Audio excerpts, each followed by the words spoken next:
I remember most about my father is that he was always passionate about what he was doing. He used to always tell me, if you have a goal out there, and if you're willing to work for it, one day it'll happen.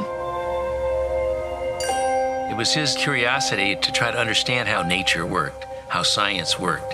And he would always include me in all these adventures, trying to, get me to say the most important thing that you can do as you grow is to have an interest in this knowledge.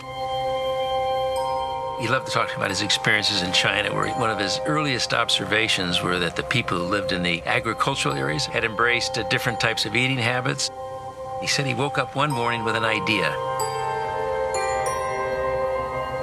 He realized intuitively the power of the plant-based diet when he saw that the people who existed on a diet that was primarily fruit and vegetables were healthier than the people who lived in the big cities.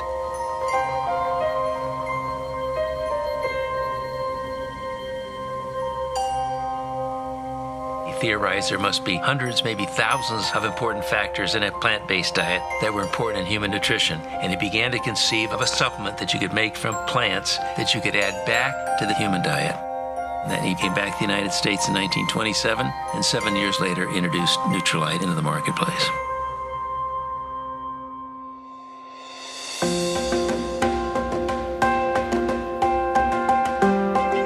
My father pioneered in the area of phytonutrient development from the very beginning.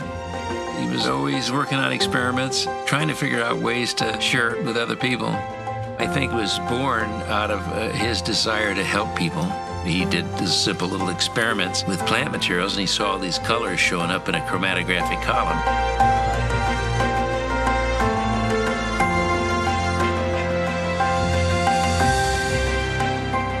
To tell me, one day the analytical methodology will enable us to determine what these colors that I see are and how they function. And once we know that, we'll be able to isolate them, be able to identify them, and we'll be able to more particularly determine what they're doing in human nutrition and human health.